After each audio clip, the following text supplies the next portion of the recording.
With the recent announcement that Netflix will be adapting Togashi's hit Shonen Jump classic Yu Yu Hakusho into live action, longtime fans are anxiously anticipating that December release date, in hopes that this will be the perfect retelling to get Yusuke's adventure back into the mainstream, for a whole new generation of fans, serving to completely revitalize a franchise that at this point desperately needs the same remake treatment as his other works. But what if I told you we already saw this exact scenario play out on the micro scale, with a different Netflix adaptation?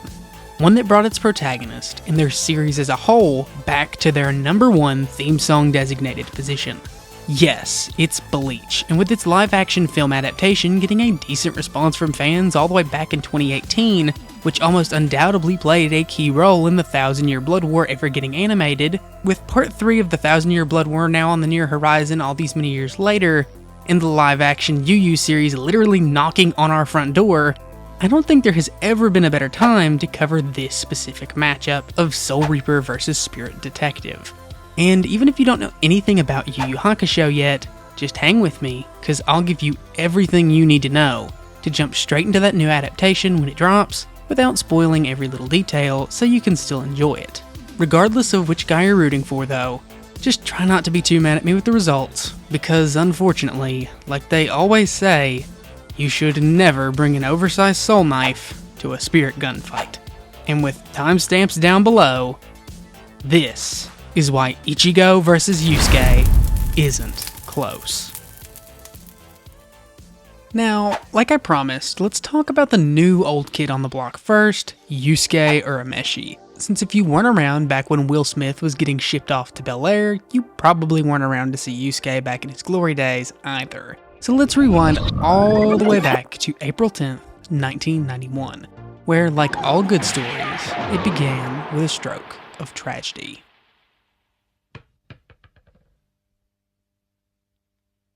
Yusuke Urameshi was a 14-year-old middle school delinquent with a reputation that preceded such title. Short-tempered and impulsive, the other students generally feared or disliked him for leading such a life full of vice and brashness. But in reality, Yusuke was much more accurately described as a good-natured loner born from a life of neglect and apathy. As you might have guessed though, this story isn't exactly just some slice of life about a rogue 14-year-old. No, in reality, from the very first page of the very first chapter, we are introduced to Yusuke after he's already dead, having jumped in front of a moving vehicle to save the life of a child who had wandered out into the streets. And after much distress from Yusuke, we are introduced to this world's literal embodiment of the Grim Reaper,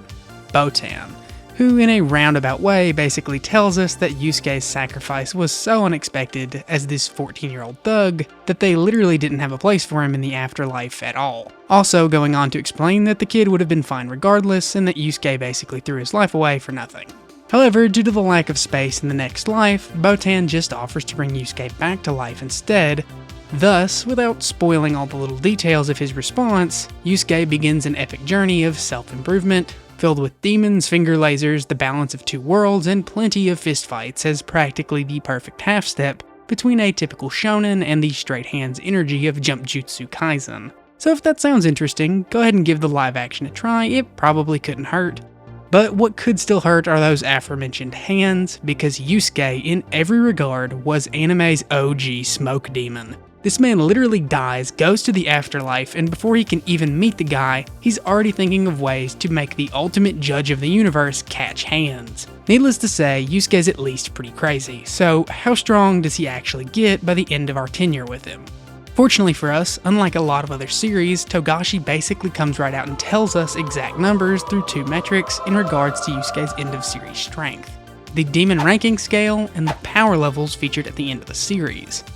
This demon scale is pretty self-explanatory, because within the series, demons and other characters are ranked on a tier list ranked from E to S, with 3 sub-tiers contained within each one. So the weakest would be a lower E, and the strongest an upper S. Now this is pretty important because each of these demon classes are given some pretty obvious distinctions in power, with Yusuke working his way up said rungs of power throughout the series, taking on the likes of an early Hiei, Rando, younger Toguro, and Sensui, who each massively power crept the last as they rose the ranks.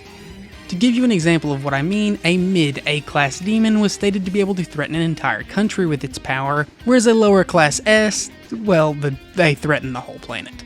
Now, while I know some people have weird contention with planetary tier Yu Yu Hakusho, there are at least 3 separate statements suggesting lower S-class demons are at the very least multi-continental, due to Koenma showing this melted Earth as the effect of just one S-class being released onto the Earth,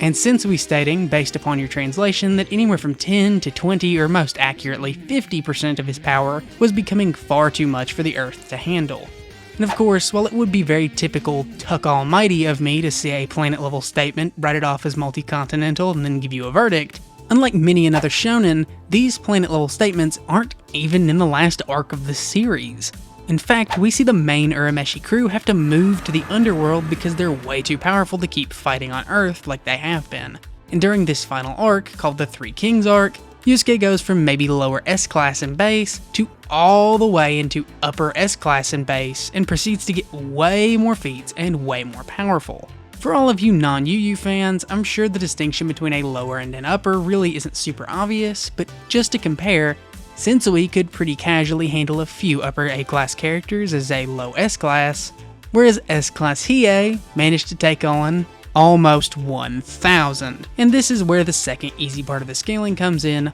power levels. Because yeah, canonically Yu Yu Hakusho gives us some perspective on these characters' power levels by assigning those linear numbers to them, which means we basically have official multipliers. So by taking the lowest canon S-class power level of 36,000 belonging to Hokushin, then comparing it to Yusuke's final enemy Yomi at 1,550,000, who Yusuke was at least reasonably close to with his ancestor's demon amp, and we get a minimum difference of 43 times above Sensui's planet Shaking Quakes. But that would also be assuming that Hokushin is only equal to that fraction of Sensui's power needed for the feat, so you could double, quintuple, or even raise it by a whole order of magnitude depending on your translation, which makes its low end around 86 times, and the high ends ranging from 250 to 430 times stronger in terms of raw Reiki, all at bare minimum by assuming Sensui and Hokushin are somewhat close, which can unironically be kinda supported with the likes of base Yusuke and an injured Yomi causing these massive explosions, so big that you could see the curvature of the planet within the demon realm, which is a dimension far larger than Earth. And to reiterate, this is all, again, just done by standing around, flexing their natural aura, not throwing punches, fighting, or at all expressing their maximum power through things like the Spirit Gun, which is Yusuke's own special technique. To touch on it briefly, yeah, it's not really super helpful here since Ichigo has something similar. However, the basic Spirit Gun is stated at a 2x multiplier, which is increased through the additions of more Reiki and Demon Energy, turning it into this massive Mega Demon Spirit Gun that has a multiplier far, far higher than the 2x stated. So I'd say, on the very lowest end, Yusuke has definitive planet level AP with his strongest attacks, with higher metas being entirely possible based purely on how much you value the differences between ranks, as well as Sensui's OG feat. If you think Hokushin would delete Sensui and that Sensui could straight up delete the planet like it's a PNG in Photoshop, then again, Yusuke could certainly move up far higher, without ever addressing his FTL speed based on those same multipliers stacked onto the S-class light feats, or pretty consistent lightning timer speeds for the far weaker C-class demons, who should again be infinitesimally weaker than any S-class. But that's only addressing one half of the matchup, and I'm pretty sure whether you've seen any of our videos, or even if you've just watched a single episode of the new anime, you'd know that counting Ichigo out of anything this early is as close to objectively wrong in this space as you could possibly be. So no recap for his story, you know who this is. Just let me tell you how strong the ginger-haired, half-hollow, half-Quincy, 3/4 twice removed Fullbringer with a side of Soul Reaper actually is. Because unlike our totally radical 90s gangster Yusuke, who slowly crept up the tiers of power, Bleach played around with that concept for all of like 20 episodes before saying screw it, then making Ichigo the god we know him to be today.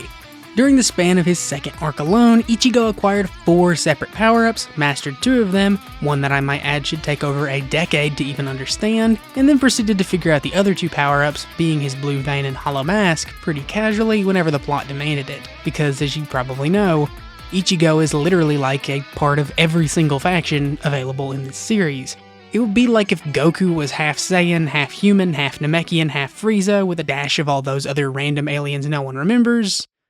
Oh, wait, you just made perfect Cell. Anyways though, all of this is to say that Ichigo was notorious for gaining power quick, and as of the current point in the manga and anime, this true Shikai form has become his new base power, as well as the starting place for his ultimate form, having mastered all of those powers and abilities that came before it, meaning he should still easily be in the same leagues as the likes of a Shikai Kenpachi who split this multi-continental calced meteor, as well as potentially scaling up to or above the likes of Squad Zero and Old Man Yama, who were all capable of passively destroying the Soul Society, or perhaps threatening all the realms put together through just the process of existing at their maximum output. Similar to Sensui, just on a much wider, complete multi-dimensional scale. While some contention does exist about how large these three realms of basically Soul Heaven, Soul Underworld, and regular old Earth actually are, for the sake of this video though, since they're all mirrors of the world of the living, we're just gonna call them planet level for now. Which is backed up even further by Ukitake straight up saying Ichigo probably wouldn't even be able to step foot on Earth after unlocking said True Shikai power-up.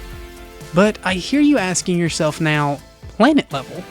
Planet level? I was promised a complete stomp, a mismatch, a fight where the answer would be decisive and not close in any meaningful regard. And for you, my dear angered viewer, I'll ask, what did we just say about Ichigo's True Shikai? Yes, that's just his base power. While Yusuke with his full demon-enhanced power was capable of performing these planet-level and beyond feats with Yomi, the thing that tips this fight to one side hard is that Ichigo is uniquely capable of mixing together all his many faction-oriented powers together, a feat that no one else in the series has combined access to. So for every single pie he's got his finger stuck in, there's another multiplier we can stack. And just like Togashi, Kubo gave us exact numbers to go off of, so we can very easily scale Ichigo up from other feats in the series. So for all of Ichigo's major power-ups, they start with a power multiplier for his sword, Bankai. If you don't know how this works, basically Ichigo takes his sword and evolves it to a new level, increasing his power by 5 to 10 times. From there, we can also say Blue Vein should be considered equal to Bankai by some databook statements, and then we can also say Ichigo's Hollow Mask provides an even larger increase than a Bankai, considering he was capable of dealing with a Resurrection Grimmjow quite easily once he got past his mental nerf, despite still being pretty much on par with Grimmjow while mentally nerfed. And there are, of course, more than a few statements to back up Hollow Mask being a superior power-up, without ever getting into his classic Vasto Lorde form, which should be 25 to 100, if not even 1,000 times stronger than both prior forms combined, due to his battle with Ulquiorra Cypher, who basically possessed 2 Bankai level amps over Hollow Mask Ichigo. And all of those powers I just mentioned are completely irrelevant. You can throw them all out the window. He doesn't even bother using them again, instead wielding an entirely different power, which is the absolute fusion of his Hollow, Quincy, and Soul Reaper abilities all into one. But despite never using any of those other powers again, this form is still considered his absolute peak of ability. So saying that this Horn of Salvation Ichigo is hundreds, thousands, or maybe even more times powerful than his base True Shikai form in the anime would not at all be an understatement, considering why would he not just use one of his other half-dozen stronger forms if that was the case. And I may or may not have been stretching the truth a little when I said he didn't use